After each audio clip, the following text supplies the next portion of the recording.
Hi friends, నేను ఈరోజు సూజీ రవ్వతో కేసరి చేసి చూపించబోతున్నాను. ఇది అందరికీ తెలిసిన రెసిపీయే, కానీ నేను ఫుడ్ కలర్ ఏం యూస్ చేయకుండా ఎలా కలర్ తెప్పించుకోవాలో చూపిస్తాను. ముందుగా ప్యాన్ పెట్టుకొని జీడిపప్పుని దోరగా గోల్డెన్ బ్రౌన్ కలర్ వచ్చేంత వరకు వేయించుకోవాలి. వేయించుకున్న జీడిపప్పుని ఒక బౌల్లోకి తీసుకున్నాను. అండ్ అలాగే కిస్మిస్ కూడా ఫ్రై చేసుకొని ఒక బౌల్లోకి తీసుకున్నాను. ఇప్పుడు 1 కప్ సూజీ ఆర్ ఉప్మా రవ్వని తీసుకొని ఇది ఆల్రెడీ రోస్టెడే కాబట్టి లైట్గా వేయించుకుందాం.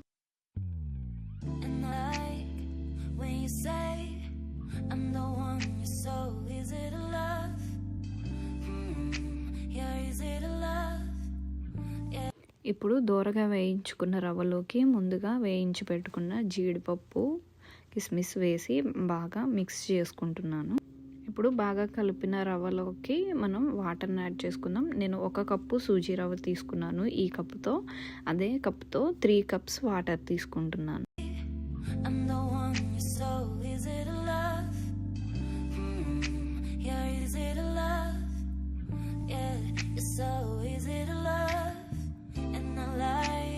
వాటర్ యాడ్ చేసిన తర్వాత స్టవ్ని మీడియం ఫ్లేమ్లో ఉంచుకొని క్లమ్స్ ఏమీ రాకుండా కలుపుకుందాం. ఒక 5 to 6 మినిట్స్ ఇలాగే కలుపుకోవాలి. అలా కలుపుకున్న తర్వాత మనకి బబుల్స్ లాగా వస్తాయి. అండ్ అలాగే ఇప్పుడు లిడ్ క్లోజ్ చేసేసి మరొక 5 మినిట్స్ అలాగే మీడియం ఫ్లేమ్లో ఉడకనిద్దాం. ఇప్పుడు నేను ఒక టిప్ షేర్ చేసుకుందాం అనుకుంటున్నాను. ఇవి నేను బీట్రూట్ యూస్ చేసినప్పుడు పీల్ని వాష్ చేసి ఆ పీల్ని 2-3 డేస్ ప్లేట్లో పెట్టి ఓవెన్లో వదిలేసాను. అప్పుడు అవి డ్రైగా అయిపోతాయి. అలా డ్రైగా అయిపోయిన బీట్రూట్ పీల్ని మనం ఒక బాటిల్లో స్టోర్ చేసుకొని మనకి ఫుడ్ కలర్ యూస్ ఉంది అనుకున్నప్పుడు వాటిని హాట్ వాటర్లో వేసుకొని హ్యాపీగా యూస్ చేయొచ్చు. ఇప్పుడు ఇలా రెడీ అయిన ఈ మిక్స్లో 1 కప్ షుగర్ యాడ్ చేసుకుంటున్నాను. నేను ఇక్కడ 1 కప్ సూజీ రవ్వ తీసుకున్నాను, 3 cups water and 1 cup sugar తీసుకుంటున్నాను. షుగర్ యాడ్ చేసి ఆ షుగర్ రవ్వకంతా పట్టేలాగా బాగా మిక్స్ చేసుకోవాలి.